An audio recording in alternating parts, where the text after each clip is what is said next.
পাকিস্তানের স্বরাষ্ট্রমন্ত্রী মোহসিন নাকভির বিরুদ্ধে মার্কিন প্রেসিডেন্ট ডোনাল্ড ট্রাম্পের সঙ্গে সম্পর্ক উন্নয়নের স্বার্থে চীনবিরোধী সংগঠনের সদস্যদের সঙ্গে গোপন বৈঠকের অভিযোগ উঠেছে। এই বৈঠকের ফলে চীনের পক্ষ থেকে তীব্র প্রতিক্রিয়া জানানো হয়েছে। যদিও স্বরাষ্ট্রমন্ত্রী নাকভি এমন বৈঠকের কথা অস্বীকার করেছেন। খবর আরব নিউজের।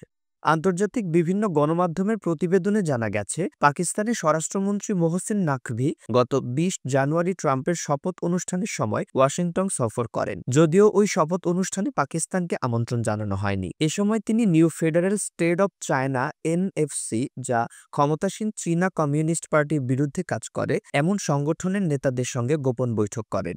ট্রাম্প প্রশাসনের আস্থাভাজন হওয়ার লক্ষ্যে এই বৈঠক করা হয় বলে ধারণা করা হচ্ছে। এ ঘটনায় পাকিস্তানের রাজনীতিতেও বিতর্ক সৃষ্টি হয়েছে। এমনকি ক্ষমতাসীন পাকিস্তান ডেমোক্রেটিক মুভমেন্টের পিডিএম মধ্যেও বিভাজন দেখা দিয়েছে বলে গুঞ্জন রয়েছে। বিভিন্ন গণমাধ্যমের তথ্য অনুযায়ী ট্রাম্প প্রশাসনের সুদৃষ্টি পেতে পাকিস্তানের সেনাপ্রধানের পরামর্শে স্বরাষ্ট্রমন্ত্রী নাকভি যুক্তরাষ্ট্র সফর করেন এবং এনএফসি নেতাদের সঙ্গে বৈঠক করেন। তবে পাকিস্তানের স্বরাষ্ট্রমন্ত্রী এক ভিডিও বার্তায় এ ধরনের বৈঠকের কথা সম্পূর্ণ অস্বীকার করেছেন। চীনবিরোধী রাজনৈতিক আন্দোলনের সঙ্গে যুক্ত নেতাদের সঙ্গে সাক্ষাতের বিষয়টিকে তিনি অপপ্রচার এবং প্রোপাগান্ডা বলে দাবি করেছেন।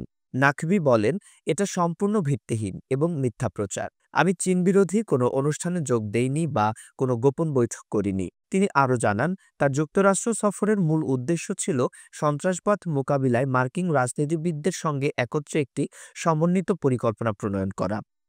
এদিকে এই বৈঠকের গুঞ্জন ঘিরে চীনের পক্ষ থেকে কড়া প্রতিক্রিয়া এসেছে।